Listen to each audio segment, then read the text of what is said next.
Good morning once again. Welcome to the class, and this is Easy Learn with Mr. Samuel. My name is Samuel, as you all know.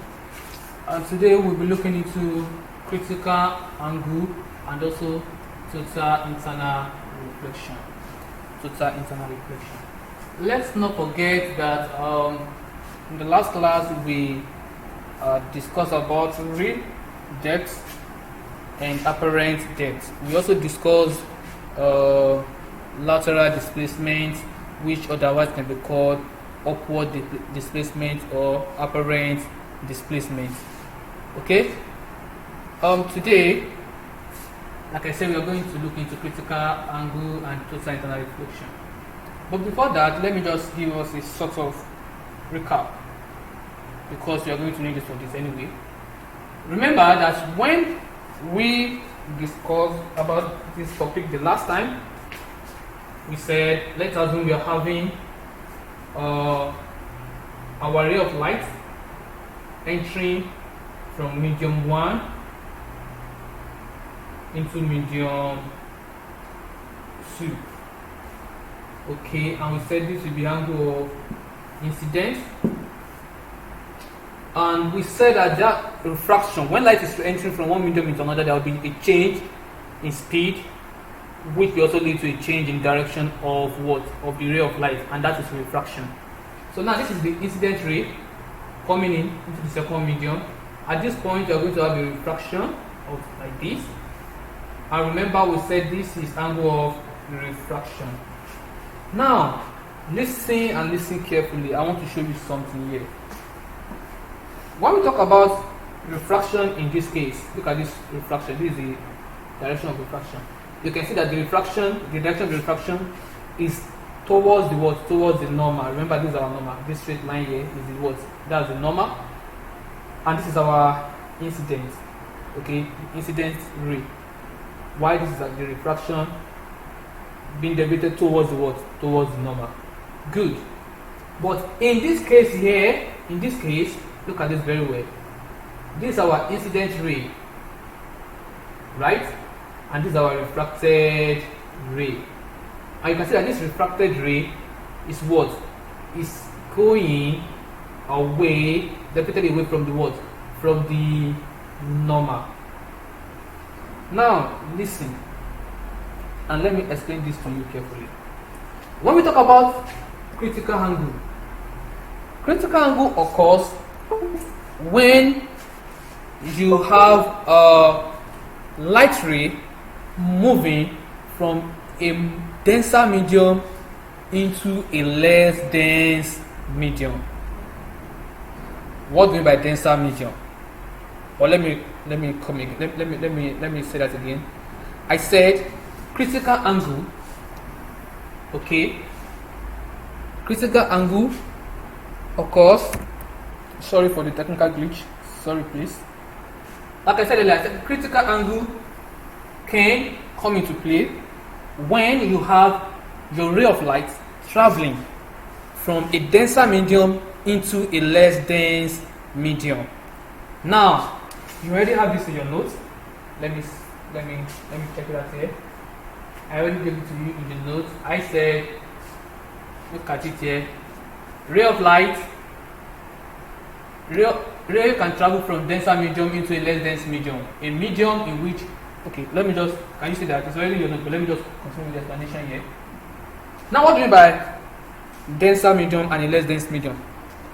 I told you earlier that we have speed of light being different in mediums, right? Or let me say in media rather. Sorry, in media. Now, this is glass. This is hair. The speed of light in hair is 3.0 times 10 power 8 meter per second. 3.0 times 10 power 8 meter per second. That's the speed of light in what? In hair. But your speed of light in water is 2.25 times 10 power 8 meter per second. All these are in your notes. And also, the speed of light in glass is 2 times 10 to the power 8 meter per second. Let me show you so that you can know that you already have it to note in case you have not gone through your notes. Okay, look at it over here. Just follow my mouse. You can see it here. This. That is the speed of light in water to be what? 2.25 times 10 to the power 8 meter per second. And the speed of light in glass approximately what? 2 times 10 to the power 8. Sorry. Times 10 to the power 8 meter per second. Now, when we talk about dense or denser or less dense medium, we must be, talking about two different media. Okay, in relation to each other. For example, this is glass here, and this is air. Glass, air. Glass has a speed of light of 2 times 10 to the power 8 meter per second. While air has a speed of light of what? 3 times 10 to the power 8 meter per second. When you have a speed of light that is more in a medium, that medium is less dense. And when speed of light is lower compared to another medium, then the medium where you have a lower speed of light is denser. In this case, glass is having 2 times 10 to the power 8 meter per second as speed of light, while air is having 3 times 10 to the power 8 meter per second as what? As the speed of light, which means glass is denser compared to air. Glass is denser compared to air. Also, we can also talk about water and glass. Remember, water has a speed of what? 2.25 times 10 to the power 8 meter per second. That's the speed of light in water. While the speed of light in glass is 2 times 10 to the power 8 meter per second, which means glass will be denser than water. When you compare glass and water, glass will be denser than water. But when you are comparing, let's say you are comparing water and the air. Remember, air has a speed of what? 3 times 10 to the power 8 meter per second, while our water has a speed of what? 2.25 times 10 to the power 8. Because the speed of light in air is more than that of water, then water will be denser compared to air. So, in a nutshell, we agree that both the glass and the water are denser compared to air, because both speed of light, the speed of light in both water and glass is low compared to the speed of light in air. So, when you talk about denser medium, it means a medium that has a low speed of light when you are comparing it with another medium entirely. I think you understand what I'm saying now. Good. So, let's continue. Now, also look at this. Let me quickly say this. Look at this. This is what we discussed last class. This is refraction. This is incidence. So let's now say what we have here. Let's take our medium 1 to be air. Let me even remove this. Oh. Undo. Sorry. Okay, let me use this.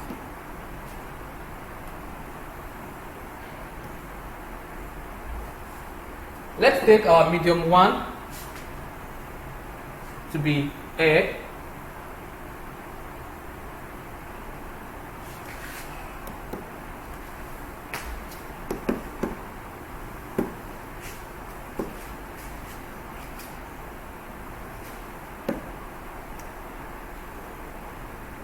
Let's say our medium 1 is air and our medium 2 is glass. Now you can see that the incidence ray is coming from air, entering what? Glass. And when it's entering the glass, what happens to the to the refracted ray, you can see that the refracted ray bends towards your what? Towards your normal. Now, if you want to do it in another way around, let's not say that the ray of light is moving from your what? From your glass entering your hair. You will note that this will turn to the incidence, and this will now turn to your what? To your refracted ray. I don't know if you understand what I'm saying. This will turn to your refracted ray, and you can see that this refracted ray is bending away from the normal. That is exactly what you are having here, because your glass right here is denser compared to here. I just want you to note that. Anyway, now let me quickly start today's work proper.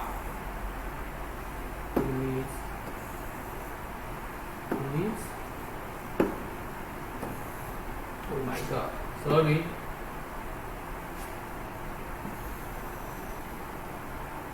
And delete.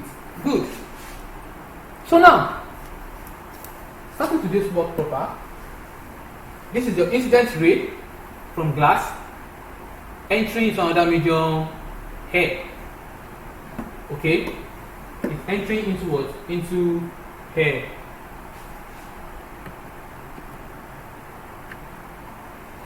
From glass entering into hair. What do you notice? You can see that your refracted ray is moving away from your what? From the normal. You can see that it's moving away from the normal. And okay, let's just continue. I will tell you about the angle deviation later. Now, looking into this,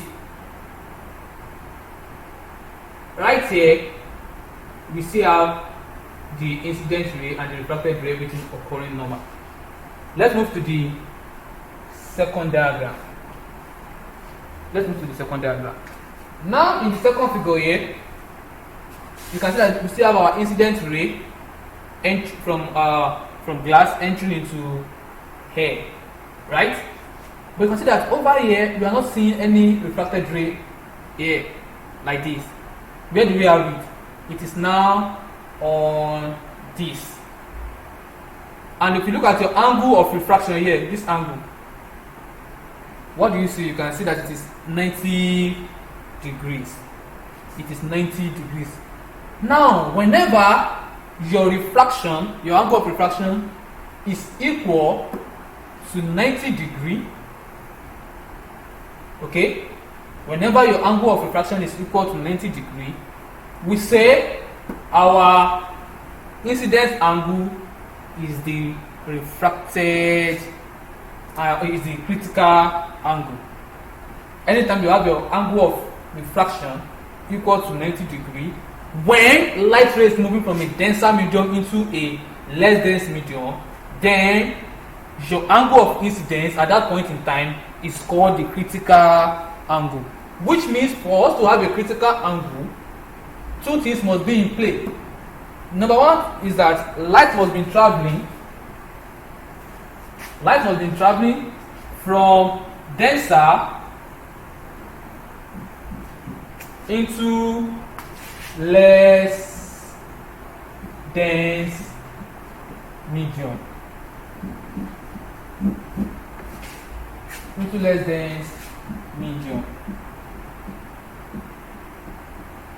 Yes. That's the first thing. Oh, sorry.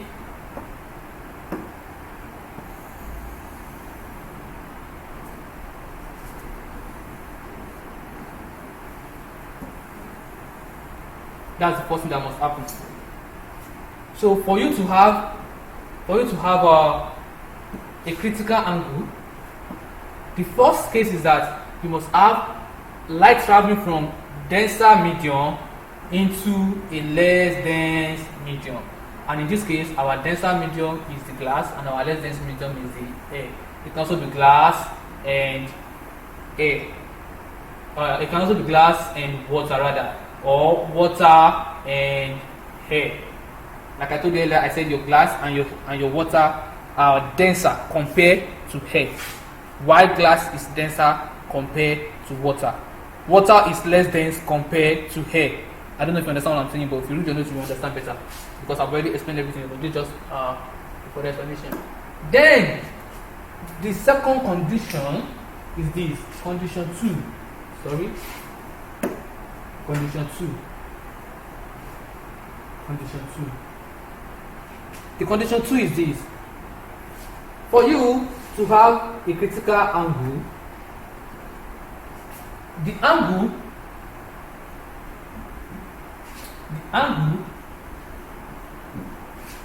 of refraction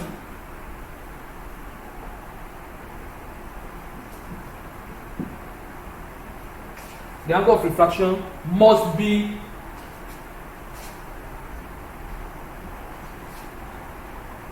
equal to 90 degrees. Yes. For you to have sorry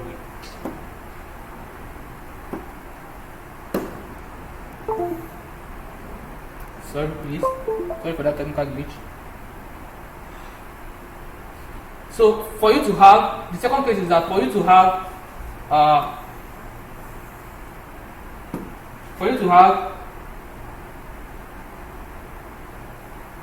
sorry, let me do this.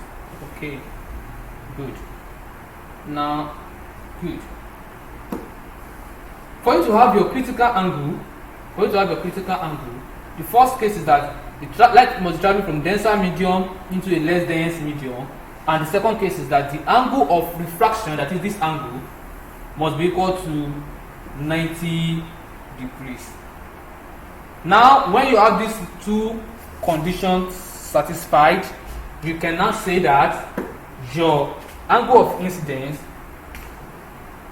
your I, which is angle of incidence, can now be said to be equal to critical angle.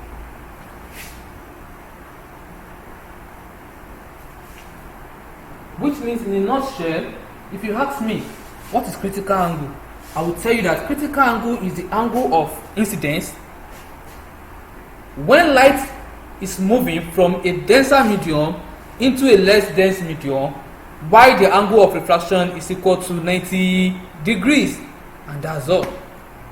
So simple. Okay, let's move on. Now what I want to also point your attention to something that I've not mentioned before. You can see that we have something here that has been here all this while. You can see this dotted line. Now your theta here is your angle of reflection. And remember, your angle of incidence is always equal to your angle of reflection. From your reflection notes, you can record that. Good. Now going from here, whenever you have light ray moving from a denser medium into a less dense medium, okay, in this first case you have your refraction like this. You will always have a weak reflected ray. Some will call it weak reflection. Yes. Now this is a weak reflection. In your note, I think I gave you such explanation in your notes. Let me come to your notes here. Yeah, you can see it. I said that this is it. You can see it. Weak reflection. I use this one to denote weak reflection. I use this to denote your what? Your refracted ray. Why this is your what? Your strong reflection. Okay, let's go back to sorry.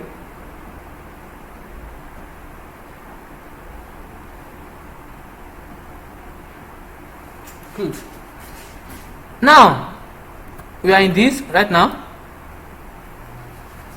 So you have incidence ray from a denser medium into a less dense medium. Then you will always have the what? Your reflection. There will always be reflection. Remember when we did it the last class, we were talking about light ray moving from less dense medium, which is air, to glass, and we didn't talk about reflection then. But whenever you're having light ray moving from denser medium into a less dense medium, there will be a refraction, which will be what? which will be deviated away from your normal. Also, there will be a weak reflection. There will be a weak reflection. That's that. Let's come into the second case here. Now your angle of refraction is what? 90 degrees. Right? And your angle of incidence is now your critical angle because your angle of refraction is 90 degrees. You can see that here is now where we have our refraction, our refracted ray. Okay, it's not towards here again, it is now on this part. Sorry for that again. Okay, now with this,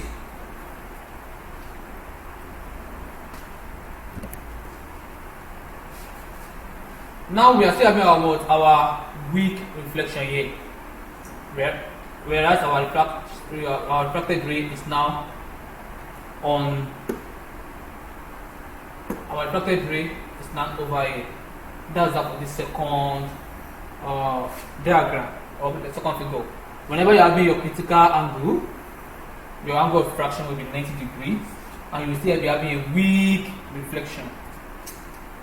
Now over here, moving to this third diagram, the first thing you realize is that we don't have our refraction at all. There's no angle of refraction, there's no refracted ray, there's nothing. Our refraction has disappeared completely. And you can see that over here we have the word, a thick blue line, or let me say a strong blue line, compared to these dotted blue lines here. And remember, all these blue lines represent our words, our reflection. Over here we are having weak reflection, but at this point we are having what? Strong reflection. Strong reflection. You can see that this line is very thick.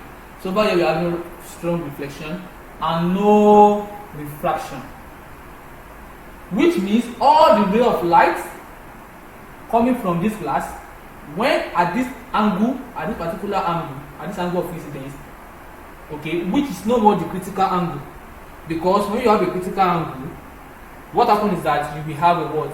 A angle of refraction that will be 90 degrees. In fact, let me just tell you something. The more your angle of incidence increases towards this side,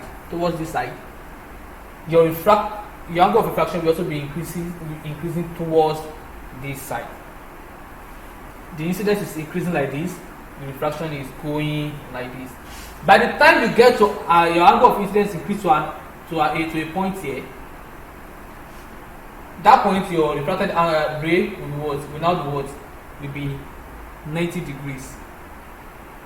Now, if your angle of incidence exceeds that point where the refracted angle is 90 degrees, what happens is that you will not have any refraction again. The only thing you'll be having is what? Is complete reflection, which means all your incident ray coming like this will be reflected back into the same medium. That's how we call it total internal reflection. Total internal reflection. Total, completely. All the rays coming this way is reflected back into the same medium. This is coming from light. It hits this point. We are supposed to enter into the next medium, but what happens is that it's all reflected. Why? Because this your angle of incidence here is now more than your angle of, or your critical angle here. Your angle of incidence here is no more your critical angle, so there's no more refraction. When you're having your critical angle, you'll be having a refraction angle of 90 degrees. But once your angle of incidence exceeds that critical angle, what happens is that you are not going to be having any refraction here at all. And all you are going to be having is what? Strong reflection. So that is that about critical angle and total internal reflection. Very simple, right? Good. Now let's go into one or two calculations. Now let's quickly look into critical angle and refractive index, because this is what will lead us into our calculation. Now, when you see a question and I've been told that the refractive index of glass is 1.5, what they are saying is that the refractive index of glass with respect to air is equal to 1.5. And we all know that our refractive index, like this, will be equal to sine I over sine half. Now, don't forget, when you look at this, you will realize that this is saying that the light is moving from air to glass. But for us to find our critical angle, the light must be moving from denser medium to less dense, whereas this is from less dense to denser. Which means for your glass, if you are going to be given question to calculate your critical angle for your glass, I'm just using glass as an example anyway, it can be any medium. It is going to be something like this. You will have to have a brightness of something like this, glass to air, because this is not telling us that light is moving from a denser medium of glass to a less dense medium called air. Do you understand? And with this, you can have the formula will be in this form. The formula will now be inverse. We already know that our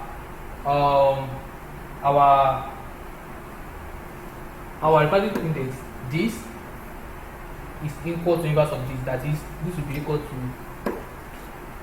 1 over sine. Sorry, 1 over. I proved this for you in the previous class. So, which means this will be equal to 1 over sine I over sine half, which means,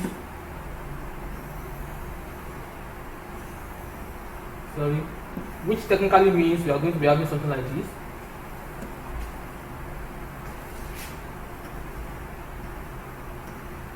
Will now be equal to what? Will be equal to 1 over 1 times sine half over sine half, and then it means this is equal to what? Sine half over sine half. But remember something. When you are being asked to calculate to find your critical angle, we have some things that must be in place. The first thing is that light must be moving from denser medium, from a denser medium to a less dense medium. And the second thing is that the angle of refraction must be equal to 90. So coming down here, this means you need to have something like this, and let's say this. Then let this be our critical, our refraction. Okay, let's say now we're having our refraction like this. We're having our refraction like this. So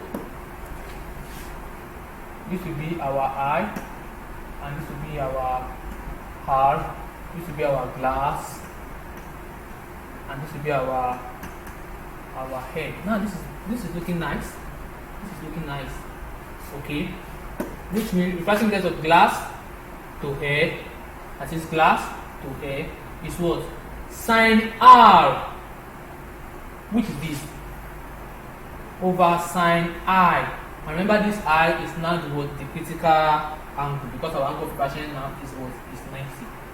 Which means we are going to be having this like this. Will be equal to what? Will be equal to sine 90 over sine high, or over sine C rather, because it is now what? It is now our critical angle, which means our refractive index will be equal to 1 over sine C.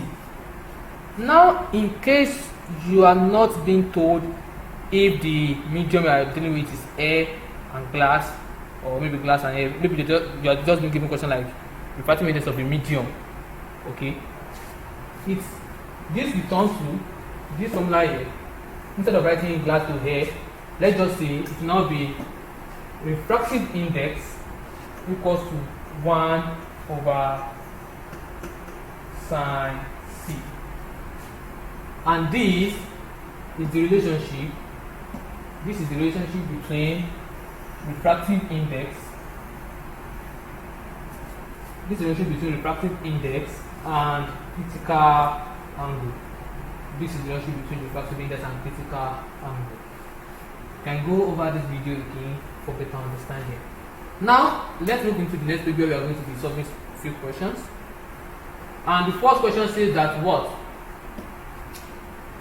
The refractive index of a medium, can you see? We are not even going to which medium it is. Relative to air is 1.8. Calculate the critical angle for the medium to the nearest degree. Calculate the critical angle for the medium to the nearest degree. Let's quickly solve this. Let's solve this. Let me divide this. I like dividing. Okay, hold on. Let's do something like this. Come on. Oh, sorry.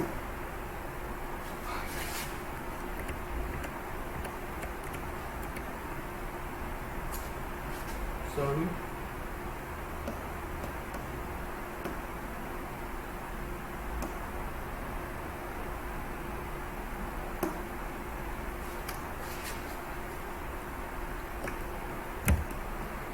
So, let's look into these questions. It said the refractive index of a medium relative to air is 1.8. Calculate the critical angle for the medium to the nearest degree. How do we solve this? Let's start.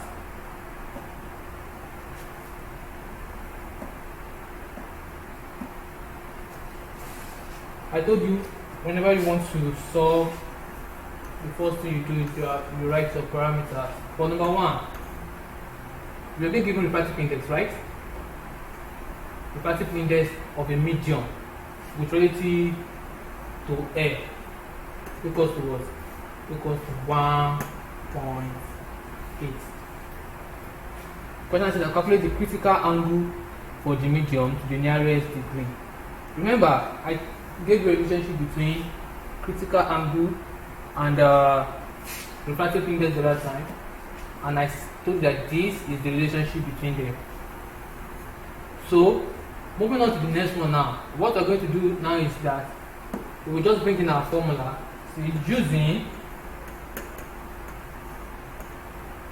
using equals to 1 over sine c, which means our sine c will be equal to what? 1 over refractive index, right?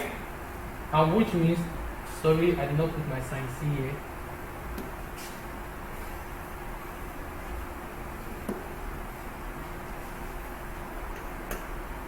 Sine c will not be sine c, which means our sine c will be equal to 1 over 1.8. 1 over 1.8. Now you can punch that on your calculator and tell me what you have. What do you have? Okay, you said you have please.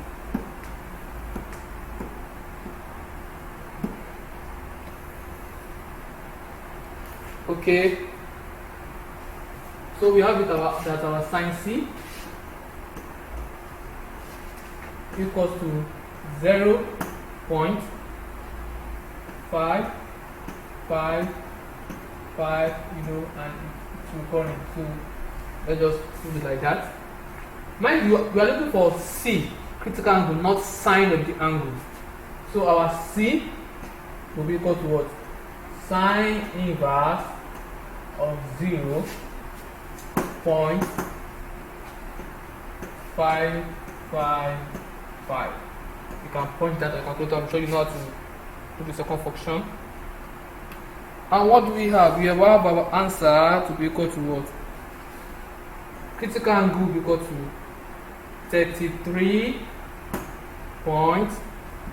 Let's put this point very well. Points. Okay. Point 74 and so on. But it can be approximated to be what? 34 degrees. 34 degrees. And that's it for the first question. That's for the first question. Now for the second question. The second question says the refractive, not refractive, anyway, let's continue. The refractive index of a given transparent medium is 1.4. What is the minimum angle for total internal reflection to take place? Remember, we said before we can have total internal reflection. Where is it? I said it here that it's even your notes that for you to have total internal reflection, where you're going to have a complete strong reflection, your angle of incidence must be more than your angle of your critical angle. So which means if your critical angle is like 32, then you can have total reflection if you have something like 32.5. If you have something like 32.569, it is more than 32. Once you have a slight increment in your incidence angle, which is more than your critical angle, you are going to have a total internal reflection. So let's solve the last question. Okay, we are given a what? A refractive index of a transparent medium to be 1.4. Let's solve it here. Let's say solution. The first thing we have is what? Refractive index to be equal to 1.4, and we know that our refractive index will be equal to our 1 over sin c. That's the relationship between our refractive index and our what? Our critical angle. So our sin c, as usual, will now be equal to 1 over refractive index, which is equal to sin c equal to 1 over 1.4. If you punch that on your calculator, you are going to have something of this nature. Sin c to be equal to 0.714. Now from what we have over here, we can say, let me divide it.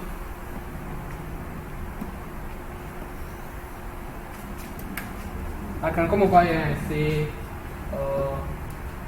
my c will be equal to sine inverse of 0.714, and that will be equal to what? Punch your sheet and sine inverse of your answer, 45.58. 45.58,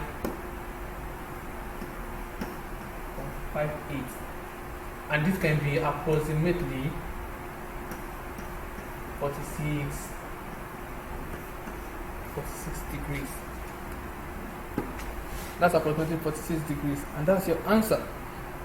Remember, what the question has to calculate is what the question says: what is the minimum angle for total internal reflection?